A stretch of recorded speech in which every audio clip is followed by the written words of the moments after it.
Olá, tchanã! Pois é, pandemia, a bola não rola, mas o trabalho segue e provavelmente segue ainda mais frenético nos bastidores. Hoje meu convidado é o Alexandre Matos, diretor executivo do Atlético Mineiro, que neste momento está em Belo Horizonte. Obrigada, Alexandre, por me receber aí do lado de lá do Zoom. Obrigado a você, prazer enorme estar aqui e à disposição para esclarecer algumas coisas. Alexandre, desde a sua saída do Palmeiras no ano passado, você foi para a Inglaterra, estudou, deve ter recebido várias propostas e desembarcou no Galo justamente no momento em que o mundo está do avesso. Qual é a principal dificuldade para começar um trabalho enquanto todas as portas estão fechadas? Na verdade, o ano começou para mim com um foco muito grande da Inglaterra, né? Onde veio o convite e para mim foi uma honra, uma alegria muito grande saber que o meu trabalho estava sendo reconhecido, principalmente na Inglaterra, onde é um país que tem uma seriedade, um trabalho profissional há muitos anos, é uma referência para todos nós em termos de gestão, em termos de profissionalismo e de futebol também, né? Talvez é a liga mais valorizada do planeta e foi uma expectativa muito grande. Procurei fazer tudo o possível para que as coisas caminhassem nas questões legais, né, de visto de trabalho e tudo. Só que esse momento ímpar, né, até da Inglaterra, onde coincidiu alguns fatores com a saída da Inglaterra da União Europeia, com o começo dessa pandemia, os processos começaram a se demorar um pouco além daquilo que foi planejado, de 40, 50 dias. E aí surgiu o convite do Atlético, através do presidente Sérgio Sete Câmara, que é um amigo que tem, uma pessoa que conheço bem, que é extremamente sério, correto, e um projeto da envergadura, do tamanho do Atlético, uma equipe gigantesca, uma equipe que tem camisa, tem torcida, tem estrutura física, tem processos, e brilhou bastante meus olhos, agradeci na Inglaterra, e aí comecei a trabalhar. Obviamente que ainda não sabíamos dessa dimensão, desse isolamento completo, não sabíamos que ia ter uma paralisação tão grande como está acontecendo agora. O que nos resta fazer é fazer o nosso home office, né? É estar sempre em contato, sempre buscando possibilidades, e é isso que nós estamos tentando fazer e adiantar algumas coisas de planejamento no momento.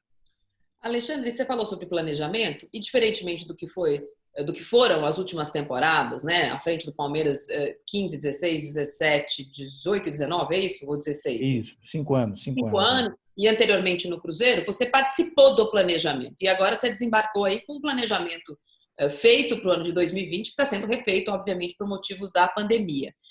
Que diferença tem essa no seu trabalho?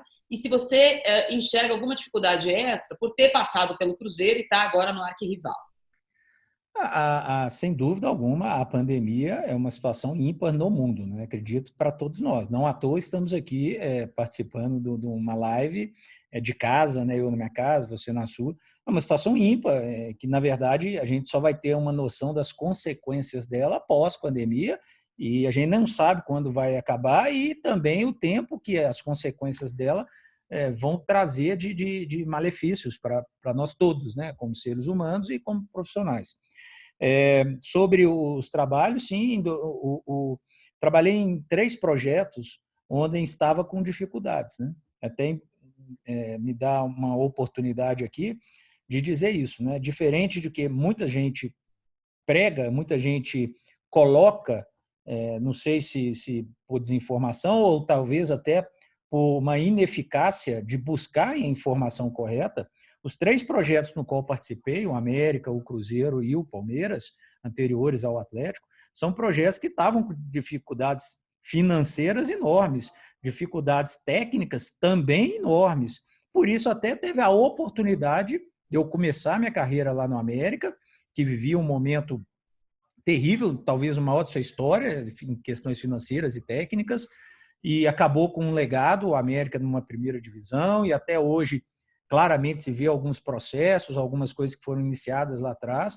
Um Cruzeiro, onde comecei em março de 2012, já tinha feito um planejamento, mas também depois de 25 anos com salários atrasados, com dificuldades técnicas, um ano de 2011 muito difícil, onde quase caiu, e a gente teve que remodelar muita coisa no Cruzeiro também, com uma dificuldade financeira enorme e um legado onde o Cruzeiro ficou anos aí pagando em dia, foram vendas de mais de 100 milhões da minha saída do Cruzeiro, o sócio-torcedor com uma receita enorme, o estádio dando, o Mineirão dando uma receita enorme, e a questão técnica, o Cruzeiro posteriormente conseguiu 2 títulos, 2017 e 2018, de Copa do Brasil, muito com aquela base feita lá atrás, comigo e com outras pessoas.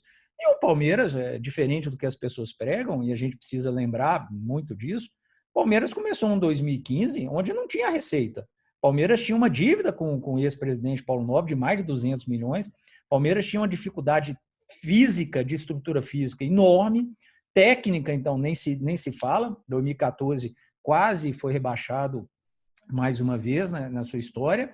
E não existia ainda os patrocinadores que vieram posteriormente, o sócio Avante, que estava recomeçando com a abertura do Allianz Parque. Então, uma série de coisas, e a gente conseguiu fazer aquele trabalho maravilhoso, que tem um legado aí, que o Palmeiras vai poder utilizar por muitos e muitos anos. Palmeiras, inegavelmente, hoje e nos próximos, talvez, 3 anos, será protagonista, não tem a menor dúvida disso, muito em função do que foi feito de 2015 até 2019. Eu acho que, contando isso tudo, não é novidade as dificuldades, não é novidade o que precisa ser feito. Claro, a pandemia é uma coisa atípica e talvez vai dificultar e atrasar um pouquinho os processos, que talvez a gente já estaria em outro estágio nesse momento. Mas não tenho dúvida que as coisas vão acontecer no seu devido tempo e tanto eu quanto a equipe de trabalho e a comissão técnica, o Sampaoli, o presidente, o vice, todos, o CEO, todos vamos sempre estar buscando o melhor para o Atlético dentro de um orçamento previsto, dentro das possibilidades previstas, e aí sim conseguir buscar o nosso protagonista, que é o que a gente deseja. Alexandre, quando você faz essa retrospectiva aí dos seus trabalhos, você imagina que a torcida do Galo vai ficar muito esperançosa, né? Uma boa comparação de se fazer a situação do Atlético neste momento, no momento que você assume, e como estava a situação dos clubes que você já trabalhou. Como você disse, a gente está numa situação atípica que atinge todos os clubes, mas assim como todas as crises, pior para quem está pior, né? Quem tem um fôlego talvez consiga passar por esse momento de uma forma menos traumática. A gente já tem notícia de alguns clubes que fizeram acordo com seus atletas para redução de salário ou para parcelamento de salário. Queria saber como está exatamente a situação do Atlético em relação a isso, ao mesmo tempo que o Atlético tem um técnico novo, né, que também traz um doping emocional aí para a torcida de um futebol diferente, de disputar títulos novamente, de ser protagonista de um campeonato nacional, sem a gente saber se a gente vai ter um campeonato nacional. Queria saber como é que você está equilibrando os pratos aí, ter que cortar gastos e, ao mesmo tempo, ter que reforçar o time. O Atlético talvez tenha sido o primeiro clube a realmente fazer um acordo com o seu elenco, com seus funcionários, numa redução de 25% nos seus vencimentos. É necessária, infelizmente o Atlético tem hoje o Campeonato Brasileiro, que a gente nem sabe quando vai começar, e talvez a gente tenha um Campeonato Mineiro, que a gente não sabe se vai ter, se os regionais vão realmente acontecer. E, obviamente, a gente precisa equilibrar isso, né? Tinha uma expectativa antes da minha chegada, com o próprio Sampaoli, posteriormente a minha chegada também é uma expectativa de busca de títulos, de protagonismo. É claro que tudo vai atrasar um pouco esse planejamento, tudo pode atrapalhar, principalmente esse primeiro ano desse planejamento, mas a gente sabe que nós temos na mão um Boeing, né? um clube que vende por si só.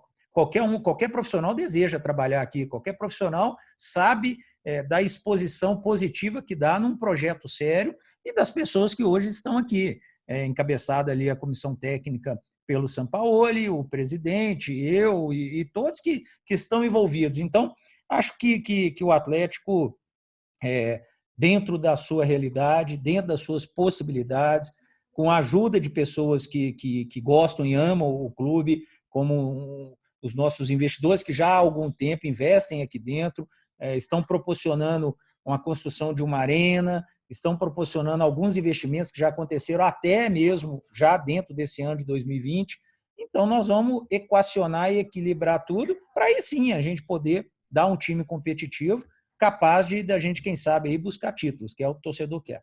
Você tem feito home office, Zoom, com o professor Sampaoli? Como é que ele está? Diariamente, né? Ele é realmente um cara muito intenso. Aquela correria que ele arruma ali na beira de campo não fica só ali, é diariamente buscando informações. Hoje mesmo, um pouco mais cedo, já falei com ele por telefone e a gente vai buscando possibilidades, entendendo que o momento não é para isso, entendendo que o momento é um momento de observação, de manter os contatos vivos, mas na hora sim que a gente tiver alguma luz de quando realmente tivemos campeonato, quando realmente tivemos a possibilidade de treinamentos, aí sim a gente vai poder equacionar tudo e fazer o melhor possível, mais uma vez, dentro do orçamento do Atlético. Vamos aproveitar que estamos todos em confinamento, que ninguém está escutando, você não quer me contar umas fofocas? Por exemplo, teremos a volta de alguns jogadores que a torcida tanto quer de volta. O Roger Guedes vai voltar para o Galo? É difícil de se dizer hoje, porque tudo que a gente pensa hoje, ela pode se desfazer e ser completamente o contrário amanhã. Começa pela dificuldade do país, né? Hoje a gente, para repatriar um atleta, a dificuldade aumentou muito com a desvalorização da nossa moeda. Então, o que era há 40, 50 dias atrás é muito mais caro hoje. E a tendência é que isso aumente. Tomara que não, mas a tendência é que isso aumente aí nos próximos dias. Então, um jogador como o Roger Guedes, que era uma situação muito difícil e muito complexa 40 dias atrás, hoje está mais difícil ainda, e daqui 40 dias pode estar mais ainda. Então, o que a gente tem mesmo de noção é que o Atlético precisa de alguns pontuais reforços dentro da sua realidade, e é isso que nós vamos fazer no momento adequado. Alexandre, eu imagino que você tem as informações do presidente Sete Câmara sobre as movimentações do Conselho Nacional de Clubes.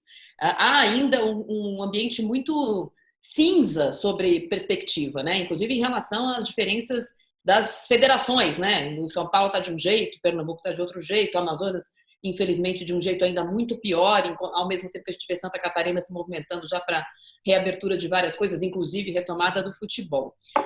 Eu tenho falado com vários dirigentes e todos têm muita dificuldade em sair do lugar comum, que é vamos terminar os campeonatos. Cada dia que passa, vai diminuindo o calendário, porque o ano continua tendo só 366 dias, apesar de ser um ano bissexto, as datas são as mesmas. Fazendo uma conta muito do jeito que está, seria necessárias 61 datas para terminar o calendário, contando estadual, brasileiro, Copa do Brasil, e aí alguns clubes têm Sul-Americana, depende até onde iria, outros têm Libertadores, depende até onde iria. Não tem mais essas 61 datas. Os clubes trabalham com outras opções, porque eu entendo que, do ponto de vista do clube, da instituição, é importante você falar, não, queremos as 38 datas, queremos terminar o estadual, porque os patrocinadores pagam por essa quantidade de datas. Mas a realidade é outra. Não existe a possibilidade de executivos como você participar de uma tentativa de calendário opcional para o segundo semestre, porque parece que há uma dificuldade de passar dessa primeira fase. Olha, se não der 38, vamos fazer quantas? Eu vejo assim, de anos para cá, a gente tem que ser justo em dizer que a CBF ela tem uma postura completamente diferente, que era bastante fechada. Hoje não, hoje ela promove alguns encontros, hoje ela chama os clubes, principalmente os presidentes, a colocarem aquilo que eles pensam, ela coloca em votação. Então, acho que os clubes hoje eles têm uma voz maior. É claro que quando a gente fala nesse primeiro momento de clubes, a referência e a autonomia ela é do presidente do clube.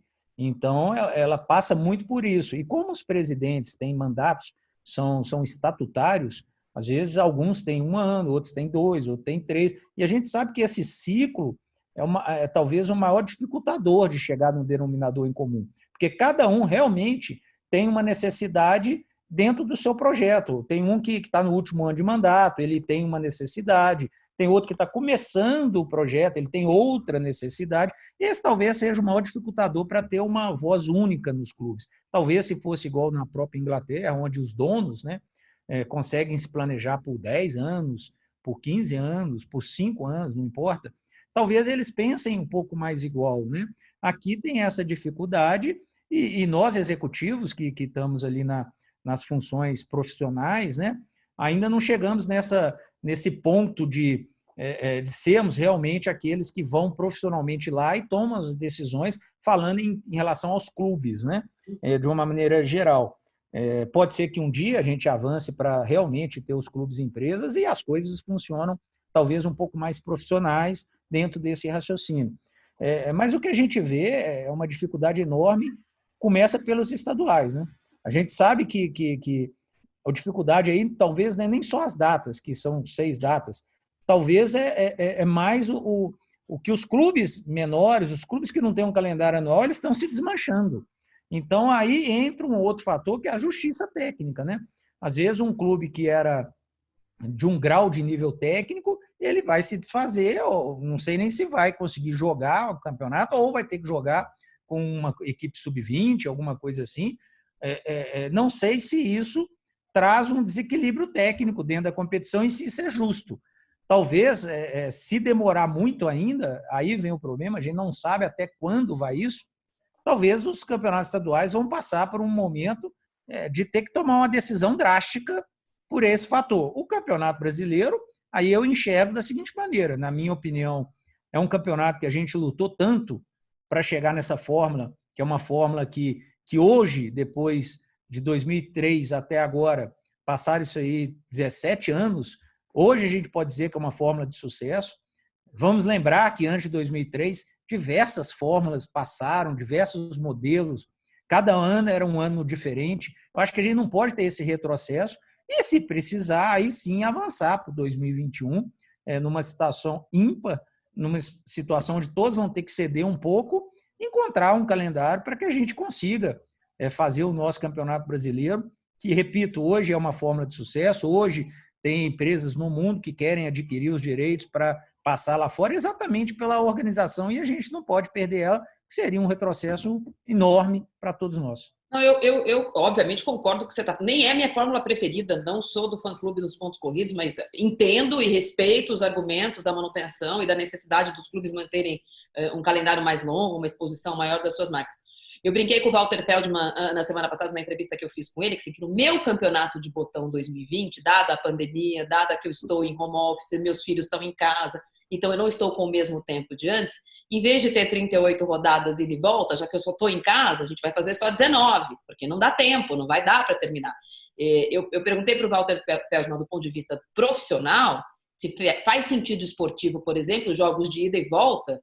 Se não tem o fator casa, está completamente descartado. A chance de público no estádio esse ano, sejamos realistas, é muito pequena. Ele falou, não, por enquanto a gente não está considerando isso. Pode ser que daqui chegar em agosto, você fala assim, bom, não dá para fazer 38, não tem público, vamos fazer 19, ou vamos fazer 2 grupos. Eu também não acho que tem que mudar a fórmula, mas eu acho pior não ter fórmula, ficarmos todos neste limbo, do que ficar empurrando com a barriga. Vou te dizer por quê. Eu sei que já aconteceu com o Atlético, mas nós vamos falar sobre isso para não ficar numa situação ruim. Muitos patrocinadores tiraram o dinheiro dos clubes sem saber o que vai acontecer. E alguns patrocinadores topariam continuar, e eu falei a semana passada com um dos representantes dos patrocinadores de times aqui de São Paulo, que se tivesse um calendário proposto, talvez eles topassem continuar pagando, nem que fosse 90%, 80% do combinado. Agora, sem calendário não dá para eles pagarem. Então, eu acho que está faltando um pouco todo mundo sentar na mesma mesa, sabe? Olha, o cenário A é esse, voltamos todos em junho. O cenário B é um pouquinho pior, mas voltamos todos em agosto. Para que não tenha essa paralisação, né, dos clubes que já têm uma situação financeira muito difícil, estarem assistindo os seus principais apoiadores, na maioria dos clubes, esmagadora, nem pagar o salário, nem pagar os patrocínios. Concordo com você, e isso bate naquilo que eu estou dizendo. O nosso grande problema é entender quando que nós vamos ter a possibilidade de retornar à nossa normalidade de treinos, de ter um calendário realmente, olha, vai começar o Campeonato Mineiro ou não vai. Eu acho que hoje é prematuro se falar qualquer coisa. A gente vê a Europa, né, que está passando ainda por uma situação muito dura, mas que vem diminuindo, e a tendência, pelo menos é o que falam, a OMS e todos os órgãos de saúde do mundo, é que essa pandemia vai começar a afetar mais ainda aqui na América do Sul. Então, a tendência é que nós ainda nem chegamos ainda próximo do auge da pandemia aqui. Não sei o que vai acontecer, tomara que não, mas a gente não sabe. Então, baseado nisso, a gente não tem a ideia real de quando se volta um futebol. Hoje, o que se pensa de plano A, B e C pode precisar do E, F, G daqui a pouco. Então, essa situação prematura e instável que a gente vive, ela não possibilita a gente ter umas ideias. Agora, repito para você, se a gente quer um campeonato que dê sucesso, um campeonato que seja uma fórmula de sucesso, ela precisa primeiro passar pelo equilíbrio técnico. E aí a gente fazer um campeonato onde tenha um turno, que se precisar fazer, vai ter que fazer, mas ela não é uma fórmula justa. O Atlético, por exemplo, pode ter que sair para jogar com o Internacional em Porto Alegre e talvez um adversário direto em busca de título, ele joga com o Internacional em casa. Por mais que não tenha torcida, o ambiente, o fator, viagem, o vestiário, o costume, isso faz ainda uma diferença para se sentir em casa, né? Apesar de não ter a torcida. Então, assim, eu acho que a gente vai ter que analisar bem. A minha opinião hoje, que pode mudar daqui 1 mês, daqui 2 meses, daqui 3 meses, a gente não sabe quando retorna, é que a gente precisa encontrar uma maneira de fazer o campeonato completo, mesmo que isso passe para 2021, e aí a gente vai ter que achatar o ano de 2021 para tentar em 2022 ter a sua normalidade. Eu acho que vai ser por aí. Agora, estou falando hoje, se o campeonato volta em setembro e outubro, talvez a ideia é completamente diferente. Aí talvez nós vamos mudar o campeonato e adequar ao campeonato europeu. Então a gente vai ter que aguardar um pouquinho para entender o que vai realmente acontecer daqui para frente. Alexandre, você tem acompanhado os vários comitês médicos aí que estão formados? A Federação Paulista tem um, a CBF fez outro, a Federação do Rio fez outra, a Conmebol também está compilando informações. É quase que uma compilação de informações também, que vem da Federação Alemã, da Federação Suíça, que também já retomou, agora a Áustria, a Holanda já disse que não voltaria em setembro. De tudo que você tem estudado aí também com o Departamento Médico do Galo, quanto tempo seria necessário quando o start fosse dado, olha, podem voltar a treinar, para que o futebol pudesse acontecer? Porque não estamos falando de robô, né? Diferentemente de um protocolo do governador que fala assim, pode abrir a loja, o dono vai lá amanhã e põe a chave na porta, o jogador de futebol é um pouco diferente, né? Vamos falar assim, não, o ideal nós nunca vamos conseguir encontrar, nós vamos ter que ceder de algumas coisas, mas eu imagino assim, a cada mês equivale, começando por 2 semanas, um mês de paralisação, que é o que nós precisamos de 2 semanas, se foram 2 meses, nós vamos precisar de 3 semanas, se forem 3 meses, nós vamos precisar de 4 semanas e por aí vai. Eu acho que passando mais 1 mês, chegando aí em 2 meses para frente, um mínimo de 30 dias vai ser necessário para retomar. Na verdade, não vai ser nenhuma intertemporada, vai ser realmente uma pré-temporada desde o seu início, porque senão a qualidade e a possibilidade de lesões, as outras situações que a gente tanto busca dentro de fazer um futebol brasileiro cada vez mais forte, ela pode se perder, obviamente entendendo o bom senso, entendendo que essa pandemia trouxe alguns percalços que nós vamos ter que romper para encontrar um denominador comum, que é voltar ao futebol. Isso, claro, né? Vamos ter a coleção de lesões, se não tiver o mínimo de preparo dos jogadores. Agora, do ponto de vista da possibilidade, eu sei que todos estamos vivendo um tempo de exceção. Nunca na vida tinha saído de casa com máscara, o tempo todo passando mão no álcool ou não podendo cumprimentar as pessoas. Todo mundo está tendo que se adaptar a um modus operandi, principalmente o brasileiro, diferente de não contato, de distanciamento social.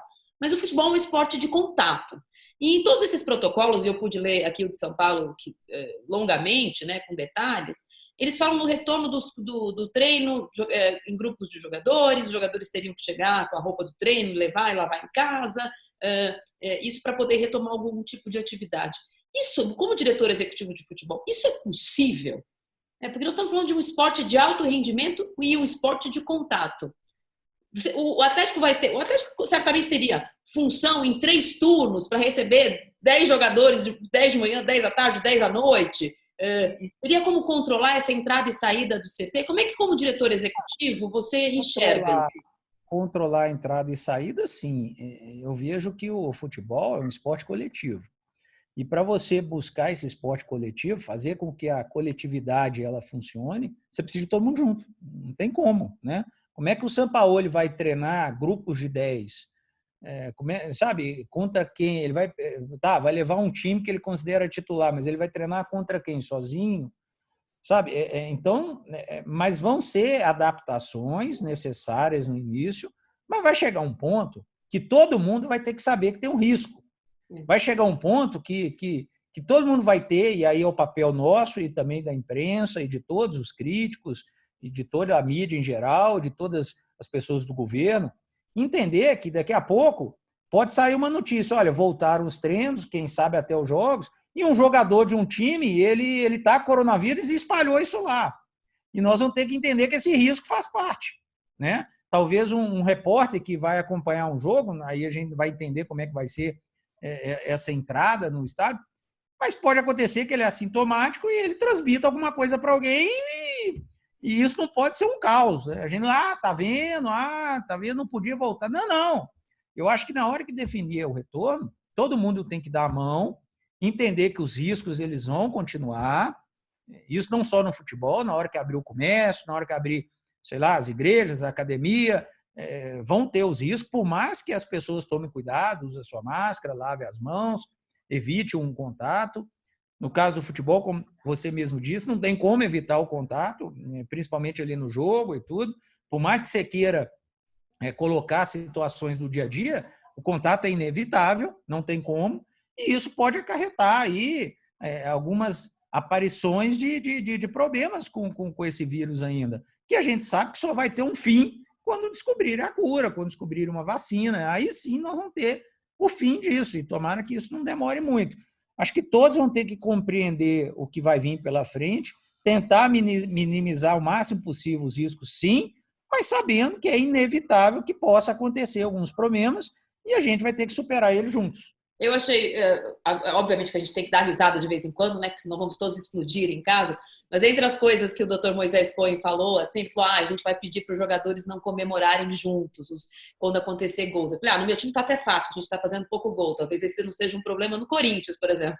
Mas tem outras coisas. Por exemplo, teremos gandulas? Ou o jogador vai chutar a bola lá em Itaquera, vai ter que sair correndo para alguém buscar. Vão testar todos os gandulas? Esses gandulas vão ficar confinados também? Tem que ver que esse comentário, a gente entende que é tentando buscar o melhor, né? Mas então nós vamos ter que proibir escanteio, gente. Escanteio é um aglomerado de gente dentro da área, num espaço pequeno.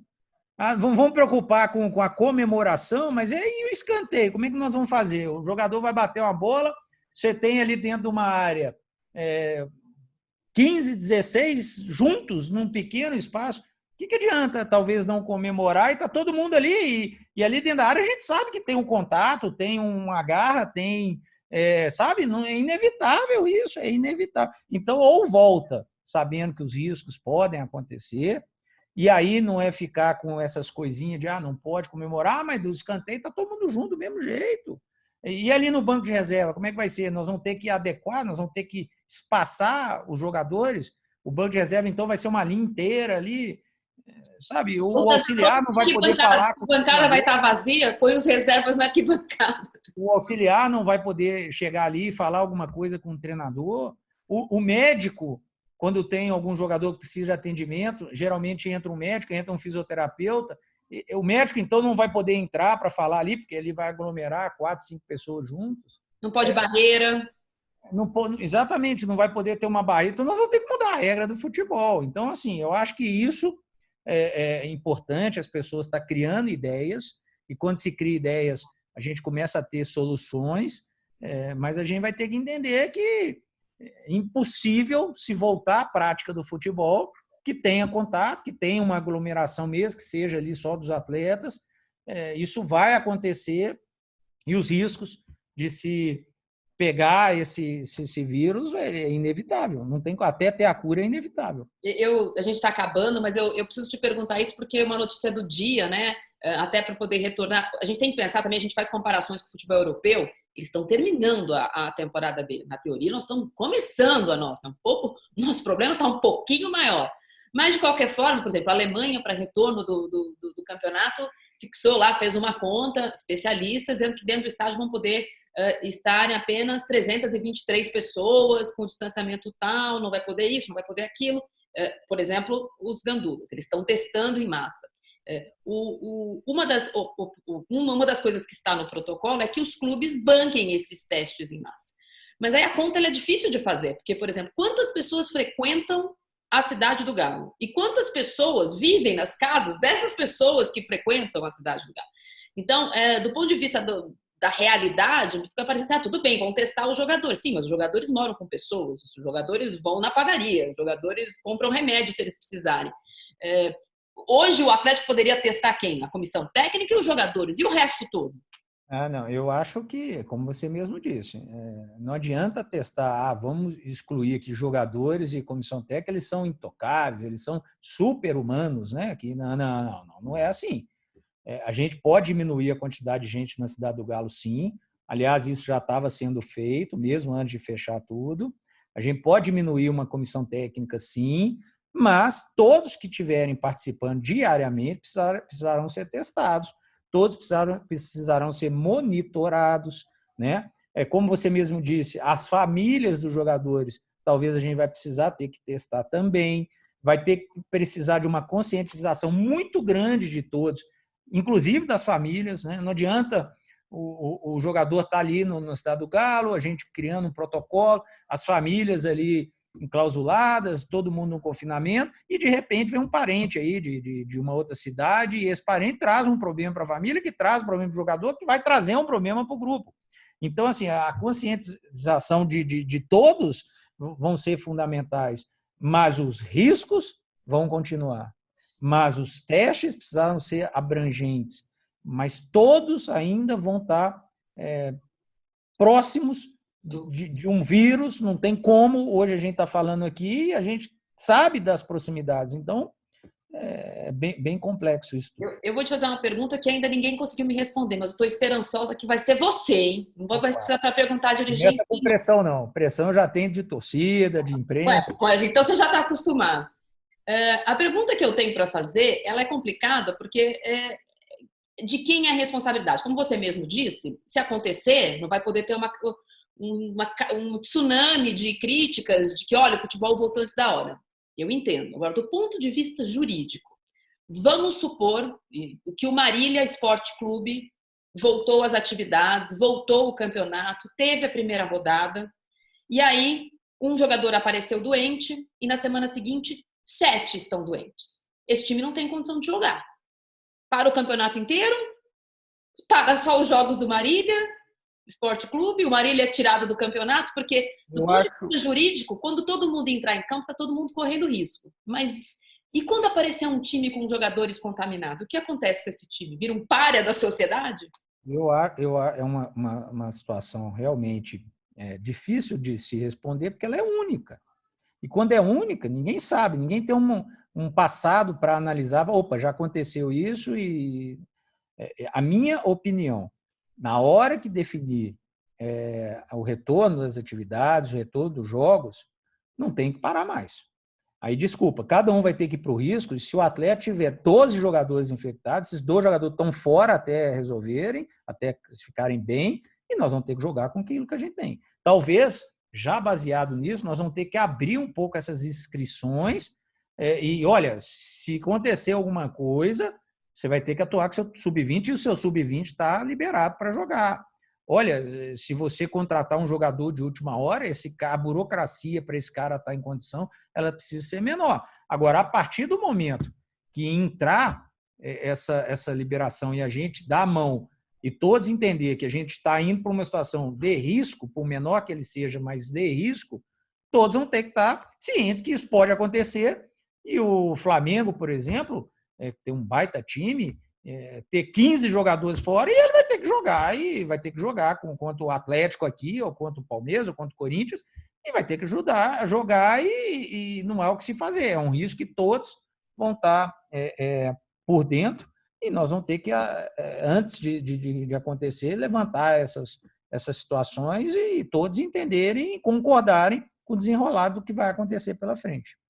Alexandre, queria agradecer você ter me recebido. Espero que em breve a gente possa falar só de futebol mesmo. Muito provavelmente com o vice-campeonato do Atlético e o título do Corinthians, mas assim, um momento muito alvinegro do Campeonato Brasileiro. Espero que isso aconteça ainda em 2020. Desejo saúde para você e para sua família em Belo Horizonte, que as coisas realmente melhorem para todos nós.